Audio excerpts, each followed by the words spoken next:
Hey guys, what's up? Assalamualaikum. Selamat datang ke Bobspective.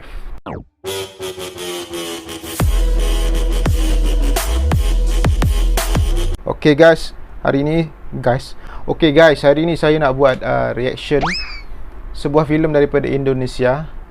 Saya tak pasti ni adalah filem atau apa sebab saya tengok dekat iFlick dia buat macam series pula. Dia buat macam season. Satu season ni ada 9 cerita, sorry. Tapi apa yang saya dapat tahu, yang mencadangkan saya untuk tengok filem ni adalah salah seorang subscriber saya. Dia kata tonton filem ni. Dia kata filem, tapi mungkin dah masuk iFlick tu baru diorang separatekan. Jadi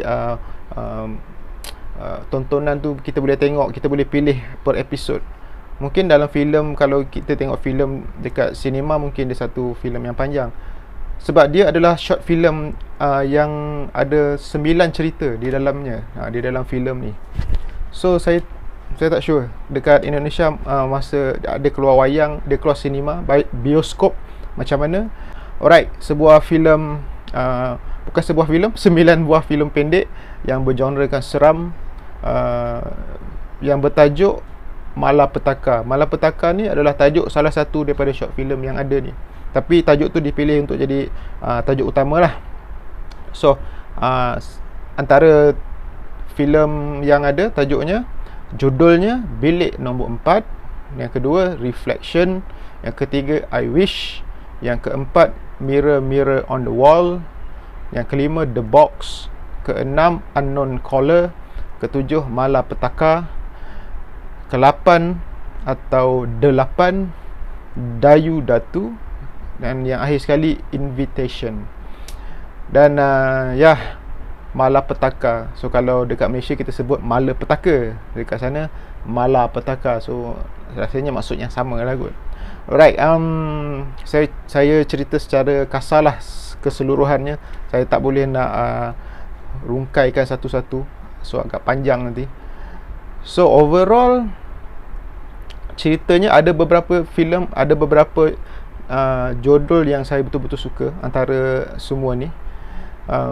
Sebelum ni saya pernah cakap kenapa saya tak berapa gemar filem horror, sebab kebanyakan filem horror treatmentnya dan yalah, pendekatannya tu sama, klise. So saya sudah, kalau kita tengok, saya menonton daripada shotnya, daripada score musiknya, so kita dah boleh tahu, dah boleh expect apa yang akan jadi, jump scare ke apa. So benda-benda yang kita dah biasa tengok. So dia punya excitement, keseronokan dia tu tak berapa nak dapat lah. Adalah beberapa filem seram yang saya suka, tak banyak. So untuk Malapetaka ni, untuk kesemua short filem ni, rata-ratanya masih menggunakan treatment atau pendekatan yang biasa kita tengok lah. Dan yalah, cara seramnya yang lebih kurang sama. Tapi apa yang saya suka, dia punya build up dia lah. Walaupun klise, tapi build upnya tu mendatangkan rasa seram. Ada beberapa cerita yang mendatangkan rasa seram yang berkesan lah. Efektif lah penyampaian mood seram tu. Dan macam tajuk, macam jalan-jalan ceritanya pun ada yang kita dah biasa tengok, macam Bilik Nombor 4. Antara yang unik saya rasa adalah Reflection. Dia punya storynya tu unik. Malapetaka yang mana je saya dah lupa, saya tengok dah lama itu. Okey, Malapetaka walaupun dia masih klise tapi seram. Invitation ni dia menggunakan pendekatan video call atau macam Zoom meeting gitu kan. Dia orang keseluruhan cerita dia hanya berlaku dalam apps chatting tu lah. Dia tak pakai Zoom lah, dia pakai lain lah. So dia macam satu cerita Hollywood. Bukan satu lah, ada beberapa filem Hollywood yang buat treatment macam ni. Dan yang ini seram juga. Cuma ada satu part last tu dia ada turn off sikit daripada saya. Benda hantu tu, dia boleh, ada satu part hantu tu dia dekat belakang tirai. kita tak nampak, bukan hantu, kita just nampak satu susuk belakang tirai. So dia dekat belakang perempuan yang tengah chatting ni, tengah video chat ni. So itu seram. Tiba-tiba dia keluar macam hilang, ting. Benda macam tu saya tak suka. Dia macam dia off sikit untuk saya. Dan malapetaka ni saya suka. Saya rasa saya paling suka malapetaka dengan Invitation ni lah. Malapetaka ni dia punya build up seram dia tu, dengan dia punya karakter hantu dia tu best. Dan ada juga beberapa lagi cerita yang lain, karakter hantu dia best. Karakter design untuk hantu tu unik, dan bukan macam hantu yang biasa kita tengok. So salah satunya malapetaka ni.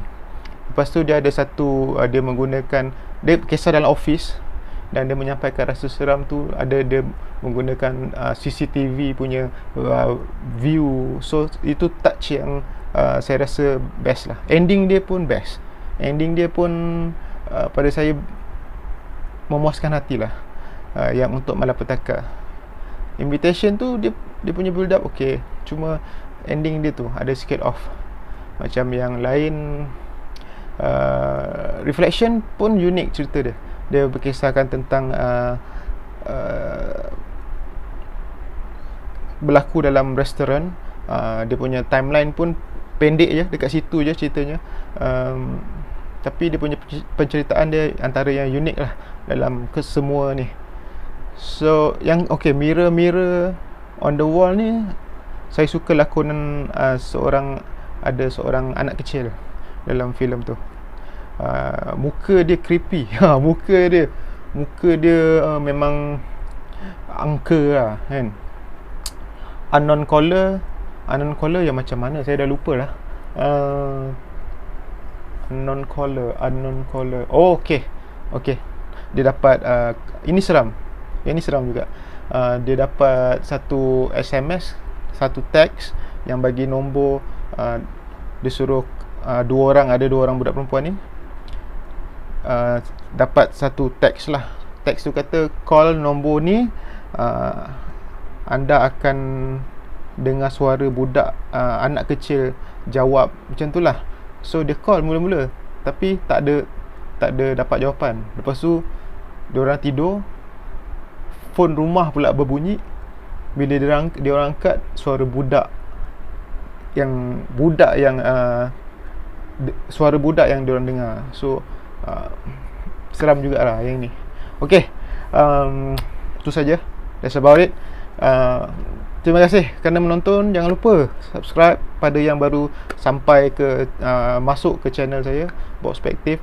Tolong subscribe kalau anda rasa konten saya okey. Anda boleh tengok juga, saya banyak juga buat konten berkenaan filem-filem dari Indonesia. Okey, kalau perlu ke saya bagi rate sebab ceritanya banyak kan. Tapi okey lah, sebuah berbaloi lah masa saya berbaloi. Untuk sesiapa yang nak tontonan santai, tak perlu kita beri komitmen yang lama. Kita boleh tengok sikit-sikit sebab ceritanya 9 minit, 8 minit. So nak tengok sekejap, lepas tu nak sambung tengok esok pun boleh, pasal ceritanya pendek-pendek. Tak perlu nak tengok sampai habis full length movie. Boleh tengok di iFlix. Okay guys, terima kasih. Assalamualaikum. Peace out.